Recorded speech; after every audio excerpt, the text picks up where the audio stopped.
Let it be a Nick and Jane, and let it be a Mr. Smith, a banker of Nick and Jane. They both keep their money in his bank.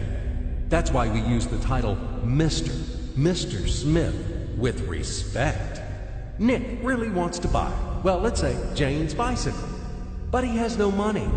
More precisely, he has money, but not enough, only $10, while Jane wants $100 for her precious bicycle. That's a problem. What should Nick do? Well, this bicycle is so desirable.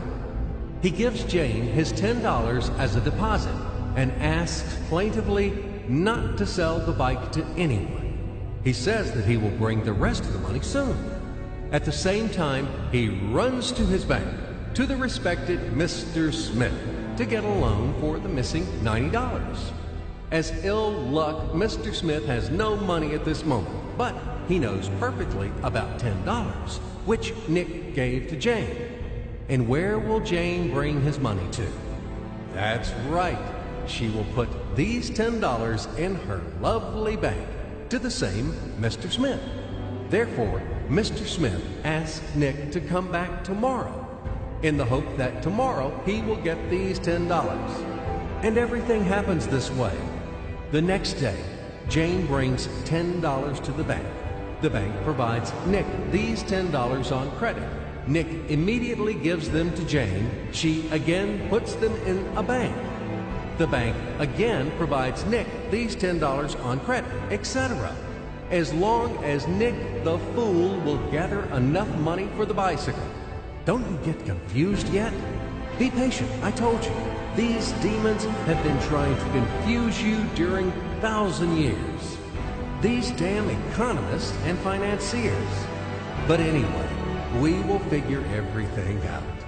So what do we have in the end? Nick finally got the bike from Jane. Wow! But at the same time, Nick owes $90 to the bank, Mr. Smith. And the bank, in its turn, owes $100 to Jane. In other words, those $10, which were existed initially, have magically turned into $200, $190 of debts plus real $10.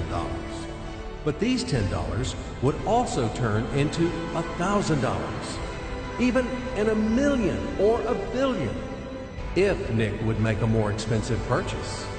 In this case, our $10 would make the increasing number of its cycles, circuits from hands to hands. That's it. So, what happens in today's world? SOS!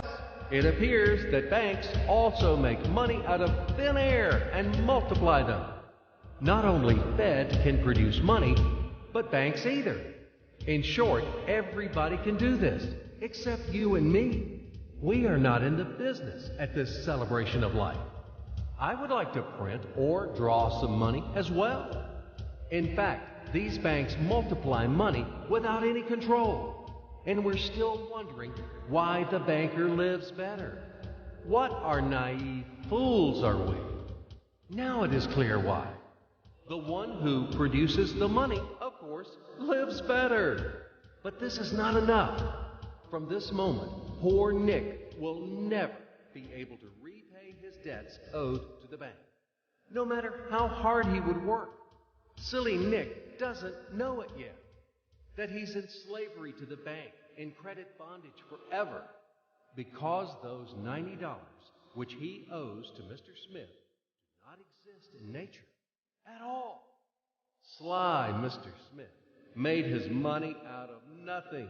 He created them out of thin air, just one click.